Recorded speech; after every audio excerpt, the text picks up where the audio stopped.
The two most important intestinal nematodes are the Ascaris lumbricoides, जैसे मैं बताया इन सबको कि इसका कंप्लीट नाम है Ascaris एंड दी hookworms। मतलब ये क्या होता है ना एग्जाम में कि अगर पैरासाइटोलॉजी आपको लग रहा होता है कि यार इतनी बड़ी है मेरे से होगी नहीं, ठीक है, तो आप किसी भी सीनियर जो आपके बिल्कुल गुरु होते हैं उनसे आप पूछते हैं तो वो आपको कम से कम कहेंगे कि अच्छा यार पैरासाइटोलॉजी छोड़ के ना जाओ, अच्छा यार चलो तुम ऐसा करो, तुम मलेरिया कर लो, एंटमीबा कर लो, ठीक है, उधर से बाकी यार टेपम्स में टीनिया सेजिनेटा, टीनिया सोलियम, हाइड्रेटेड सिस्ट देख लो यार, एस्कैरिस कर लो, हुकवर्म कर लो। तो ये उनमें होते हैं कि जो लोग आपको कहेंगे कि यार ये जो इंपॉर्टेंट है ये तो कम से कम करो ना, चलो और कुछ नहीं तो चलो यार ascaris, hookworm, enterobius, malaria, entamoeba, हाइड्रेटेड सिस्ट, मतलब ये 10-12 टोटल जो है ना ये बहुत इंपॉर्टेंट होते हैं, ये तो करो ना, SCQ तो आ जाएगा ना इनमें से, ठीक है। तो जी ascaris and hookworms they are the two one of the most important intestinal nematodes, ठीक है। नीमाटोड्स भी जो होते हैं there are the intestinal nematodes and the tissue nematodes. Out of the intestinal nematodes the two most important ones are the ascaris and the hookworms. इनके life cycle हमेशा comparison में याद करने, ठीक है, और ये फार लाइफ लॉन्ग याद करने होते हैं। कोई ये नहीं कि सिर्फ ये 3rd ईयर MBBS में आता है, ये फार लाइफ जितने पोस्ट ग्रेजुएट एग्जाम्स होते हैं उनमें इनके MCQs इतने ज्यादा आते हैं। अच्छा, अब जो सबसे इंपॉर्टेंट डिफ्रेंसिएशन होती है, आई स्टिल रिमेंबर हमें पोस्ट ग्रेजुएट एग्जाम में भी आया था कि डिफ्रेंशिएट बिटवीन दी एस्कैरिस और हुकवर्म। जब हम MBBS में थे तब भी हमें एस्कैरिस का लाइफ साइकिल आया था, ठीक है। अच्छा जी, ये draw and label the life cycle of ascaris, hookworms, फिर इनके एग्स, इनके अंडे, उनकी ड्राइंग्स आनी चाहिए आपको बनानी। वो आपने लैब डायग्नोसिस जो एग्जाम में आती है वहां पे उसकी ड्राइंग्स बनानी होती है, ठीक है। तो 1 by 1 अब हम सारे इनके जो एस्पेक्ट्स हैं वो हम करते हैं। अच्छा जी, the most important one that the hookworm it enter through the feet. ये खुदा का वास्ता है कि एग्जाम में मत लिखें कि हुकवर्म जो है ना जी उसका फीकोरल रूट है, प्लीज। हुकवर्म पाँव से एंटर होता है, ये पैर से एंटर होता है। वन ऑफ द रीजन जो बचपन में कहा जाता है कि जी नंगे पैर मत चलो, ये मट्टी में होते हैं, ठीक है। मट्टी में तो स्कैरिस भी होते हैं मोस्टली, जो है ये इनके एग्स मट्टी में होते हैं, but the hookworm will enter through feet, ठीक है। Now, both the scaries and hookworms, there are 2 types of their larvae usually in the soil. They are called the rhabditiform larva and the filariform larva, ठीक है। और जिस तरह remember आप लोगों को बताया था एंटमीबा हिस्टोलिटिका में एक बहुत इंपॉर्टेंट यूनिवर्सिटी क्वेश्चन होता है कि what is the infective form of Entamoeba histolytica, that is the cyst. Cyst is the infective form, not the trophozoite. इसी तरह इधर भी होता है कि out of this rhabditiform larva and filariform larva which one is the infective form. So जो आपका filariform larva है it is the infective form, ठीक है, it is the infective form. So when a filariform larva from the soil enter through the skin of the feet, usually of a child, through blood, ठीक है, ये अब आप follow करते जाएं इसको, लाइफ साइकिल को इस तरह बनाना होता है यूनिवर्सिटी एग्जाम में। Through the blood it reaches the lungs में they move through bronchi, alveoli, ठीक है, एल्वियोलाई से होते हुए they will reach up to the trachea, ऊपर ओरल कैविटी में जाएंगे, ठीक है, विल बी स्वैलोड। ये लार्वा, फाइलेरिफॉर्म लार्वा की बात हो रही है ना, swallowed and then they reach the small intestine, they reach the small intestine. It attaches there, ये स्मॉल इंटेस्टाइन के साथ अटैच कर जाएंगे, ठीक है, और वहां पर ये रिलीज करेंगे eggs and eggs will then come out into the environment. Eggs will hatch, they will first change into the rhabditiform larva, then they will change into the filariform larva. So this is a perfect life cycle of the hookworm. The filariform larva will enter through the feet, through the blood, reach the lungs, alveoli, trachea, swallowed, reach up to small intestine. It attaches there in the small intestine, release eggs in the small intestine, and then these eggs are into the outside environment through the feces. अच्छा, अब यहाँ पे क्या क्या important point है?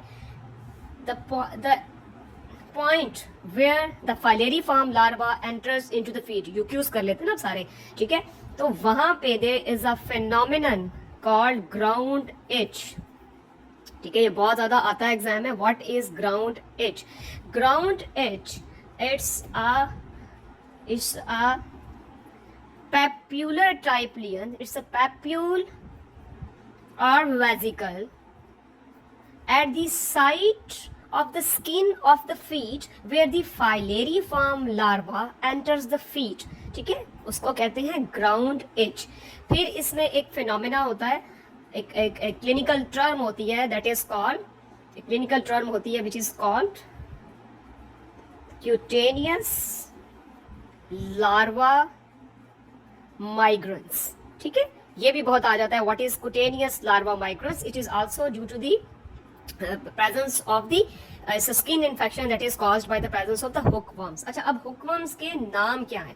ये hookworms जो है जी, इनके नाम क्या होते हैं? सबसे कॉमन जो इनके नाम होते हैं जी, ये दो होते हैं. ठीक है, ये होते हैं जी, एक होते हैं एंकाइलोस्टोमा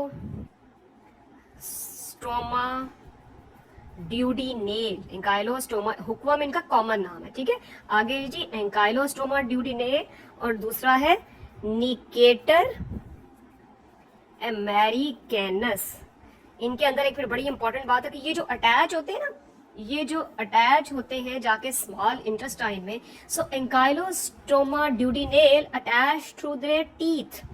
ठीक है, ये अपने टीथ से वहां अटैच होते हैं. ठीक, और जो निकेटर अमेरिकैनस है, इनमें कटिंग प्लेट होती है. ये भी बहुत इंपॉर्टेंट एमसीक्यू पॉइंट. ठीक है, These are called the old worm hookworm. These are called the new world hookworms. ये अमेरिकन अपने आप को न्यू वर्ल्ड कहते हैं ना, तो उनके यहाँ निकेटर अमेरिकैनस होता है, हमारे यहाँ ठीक है एंकाइलोस्टोमा ड्यूडिनेल होगा हुकवर्म. अच्छा, now when they attach to their small intestine with their teeth or with the cutting plate, तो obviously वहां पे क्या होगा? ब्लड लॉस होगा. ठीक है, वहां पे ब्लड लॉस होगा, और क्या हो जाएगा? जो सबसे इंपॉर्टेंट इसके अंदर क्लिनिकल फाइंडिंग होगी, वो क्या होगी जी? कौन सा अनीमिया हो जाएगा? That is the microcytic anaemia. ठीक है, ये कौन सा है? ये है जी आपका आयरन डेफिशिएंसी अनीमिया. ठीक है जी, ये माइक्रोसिटिक अनीमिया या आयरन डेफिशिएंसी अनीमिया जो है जी, ये it is caused by the hookworms Ancylostoma duodenale and the Necator americanus. ठीक है, माइक्रोसिटिक अनीमिया हो जाएगा, कुटेनियस लार्वा माइग्रेंस एक स्किन कंडीशन है वहां हो जाएगी, और पाँव में जहां से ये एंटर होगा वहां पर ग्राउंड इच हो जाएगी. That is the presence of some papules or vesicular lesions at the site where the filariform larva enter the feet. ठीक है, ये बहुत ज्यादा प्रॉफ में आ जाता है क्वेश्चन. अभी पिछले साल भी आया हुआ था कि name the anaemia causing parasites. ठीक है, तो हुकवर्म्स जो होते हैं ये करते हैं microcytic anaemia, iron deficiency anaemia. जो प्लाज्मोडियम है वो करते हैं हीमोलिटिक अनीमिया, और जो हमारा टेपवर्म है डायफाइलोबॉथरियम लेटम, वो करता है विटामिन B12 डेफिशिएंसी अनीमिया. ठीक है, ये 3 अनीमिया आपको हमेशा पता होनी चाहिए. अच्छा जी, ये हो गया हुकवर्म. इधर आ जाते हैं, अब हम करते हैं एस्कैरिस. ठीक है, आपको बताया ना सबसे इंपॉर्टेंट कि ये पाँव से एंटर होता है, सारी जिंदगी नहीं भूलना आपने. पोस्ट ग्रेजुएट फेलोशिप्स के एग्जाम्स में भी ये एमसीक्यूज होते हैं, क्योंकि इन्फेक्शियस डिजीजेस होती है ना मेडिसिन में भी, वहां भी ये होता है, एंटर्स थ्रू फीट. अच्छा जी, नाउ एस्कैरिस जो होगा जी, इसमें भी बिल्कुल उसी तरह होता है, फलेरिफॉर्म लार्वा, रेबिडिटीफॉर्म लार्वा. ठीक है, वो उसकी जो सारी फॉर्म्स होती है. लेकिन जो एस्कैरिस होगा जी, ये अब होता है कंटेमिनेटेड फूड और वाटर से. ठीक है, एस्कैरिस किससे होगा? By the contaminated food and water. By the, वो कंटेमिनेशन किससे हुई है? By the eggs of Ascaris, ठीक है। अच्छा, यहाँ पे भी एक इंपॉर्टेंट बात पहले कि एंकाइलोस्टोमा ड्यूडिनेल का एग आपको पता होना चाहिए। It is a segmented ovum usually containing 4 blastomeres, ठीक है। ये इसके अंदर क्या होती है, ये this is called a segmented ovum with 4 blastomeres, ठीक है। इसका डायग्नोसिस जब आपने प्रॉफ में लिखना होता है तो उसमें आपने लिखना होता है there is stool examination and there is blood examination, and in the stool examination what you will see on the microscopy, you will see the characteristic eggs of the hookworms. ये आपने वहां पे एग्जाम में फिर बनाना होता है, ठीक है। A segmented ovum with 4 blastomeres. और ब्लड एग्जामिनेशन में क्या होगा, ब्लड एग्जामिनेशन में there will be microcytic anaemia, iron deficiency anaemia. अच्छा जी, जो एस्कैरिस है, एस्कैरिस में इस रूट को क्या कहते हैं, this root is called fecal-oral root, ठीक है। this is called the fecal-oral root, ठीक है। so you will the eggs will be taken up or through the contaminated food and water. The eggs will enter obviously into the small intestine, then through blood, इसको आप follow करते जाइए life cycle को, then through blood they will go to the lungs. यहां से आके अब ये हुकूम से मिलता जुलता बन जाएगा, ठीक है। लंग्स में उसी तरह जी ब्रोंकाई से alveoli up to the trachea, ठीक है। वहां से ओरल कैविटी में आ जाएगा, swallowed and will then go again into the small intestine. ये बड़ी इंपॉर्टेंट बात है अब कि जो एस्कैरिस है ये 2 दफा स्मॉल इंटेस्टाइन में आता है, एक दफा पहले और ये सेकेंड टाइम, ठीक है। Now in the small intestine the eggs will hatch, they will changed into the larval form, ठीक है। and it will अब hatch, eggs hatch हो जाएंगे, वो लार्वा फॉर्म में चेंज हो जाएंगे, वो उसके बाद वहां पे एडल्ट वर्म्स बन जाएंगे, ठीक है। वो एडल्ट वर्म्स बन जाएंगे इंटेस्टाइन में, ठीक है। लेकिन ये अटैच नहीं करेंगे, they will be present with in the lumen of the intestine, ठीक है। ये इंटेस्टाइन की ये ल्यूमेन्स के अंदर यूं गुच्छे गुच्छे गुच्छे गुच्छे बनाते रहते हैं। बड़ी कॉमन कॉम्प्लिकेशन होती है एस्कैरिस की, इंटेस्टाइनल ऑब्स्ट्रक्शन। एक्यूट एब्डोमेन के साथ सर्जरी की इमरजेंसी में आते हैं इंटेस्टाइनल ऑब्स्ट्रक्शन। इसकी ऑस्पी की पिक्चर होती है एक बड़ी ड्राउनी सी, कि वो इंटेस्टाइन का पोर्शन होता है कटा हुआ, यूं बीच में से लंबे लंबे से वर्म्स निकल रहे होते हैं, ठीक है। It can even cause there intestinal obstruction due to the presence of too many adult worms there in the intestine, ठीक है। It is also called the longest roundworm, ठीक है। ये जो नीमाटोड्स होते हैं इनको कॉमनली राउंड वर्म भी कहते हैं। तो जो एस्कैरिस है ना, ये लॉन्गेस्ट राउंड वर्म भी इसे कहते हैं। ये 25 सेंटीमीटर तक होता है, ठीक है। इसको क्या कहते हैं, इसको हम in other words it is also called the longest round worm. ये भी पूछ लेते हैं वाइवा में, बच्चों को पता ही नहीं होता, ठीक है। ध्यान लगा के पढ़ते हैं ना पैरासाइटोलॉजी को। Longest round worm, the longest round what is the longest roundworm? It is the Ascaris lumbricoides. कितना का लंबा हो सकता है? 25 centimeters तक, and they accumulate within the intestine. They are large worms, adult worms, and they can even cause the intestinal obstruction. अब यहाँ पे in with their intestine they will lay the eggs, and eggs will come out into the environment, and food and water can get contaminated by these eggs. They will be taken up again by a healthy person by drinking that contaminated water or eating the contaminated food, will enter the intestine and the cycle will continue, ठीक है। अच्छा जी, अब इसका egg किस तरह का होता है, ये बड़ा इसका कैरेक्टरिस्टिक होता है, ये बड़ा एग्जाम्स में आता है। ड्रॉ करने आ जाते हैं, ढंग से इन चीजों को करना चाहिए। ये इस तरह का एग होता है, जरा ये ओवल सी शेप्ड का, इसका ये एल्ब्यूमिनस कोट होता है। ये बड़ा इंपॉर्टेंट बात है, ये एल्ब्यूमिनस कोट होता है। अंदर 2 क्रिसेंटिक मार्जिन्स होते हैं और ये बीच में ये ओवम होता है, ठीक है। ये ओवम है, ये क्रिसेंटिक मार्जिन्स है और ये इसका एल्ब्यूमिनस कोट है, ठीक है। ये क्या है, ये एल्ब्यूमिनस कोट है, ठीक है। अच्छा, अब हुक्म से हमने कहा था जी ग्राउंड इच हो रही है, माइक्रोसिटिक अनीमिया हो रहा है, कुटेनियस लार्वा माइग्रेंस हो रहा है। एस्कैरिस में क्या हो रहा है, एक तो usually eosinophils increase in the parasitic infection, और यूजुअली नीमाटोड्स जो होते हैं, इनके नीमाटोड्स के रिस्पॉन्स में जो है वो एक IgE और एक इयोसिनोफिल्स इंक्रीज करते हैं। बट ये इसके एस्कैरिस के केस में इयोसिनोफिलिया काफी कैरेक्टरिस्टिक होता है, ठीक है। तो एक तो जी हो रहा है यहाँ पर, एक तो हो रहा है जी eosinophilia in response to this infection, एक तो हो गया है जी इयोसिनोफिलिया, ठीक। Ascaris. Now we are exclusively talking about the Ascaris. Ascaris pneumonia हो जाता है जी, Ascaris निमोनिया हो जाता है because of the accumulation of the eosinophilia in the lungs. When the Ascaris lumbricoides, it is passing through the lungs. अच्छा, ये phenomena जो है ये लंग्स में Ascaris से होगा। लंग्स में से हुक्वम भी पास हुआ था, बट वहां पे hookworm can not cause these clinical conditions in the lungs, नहीं, वो नहीं करेंगे। वो कुटेनियस लार्वा माइग्रेंस करेंगे स्किन पे और ग्राउंड ईच करेंगे, और बिकॉज वो यूं करके अपने दांतों से कटिंग प्लेट से इंटेस्टाइन के साथ यूं करके अटैच होती है, तो वहां से ब्लड लॉस होता है, ठीक है।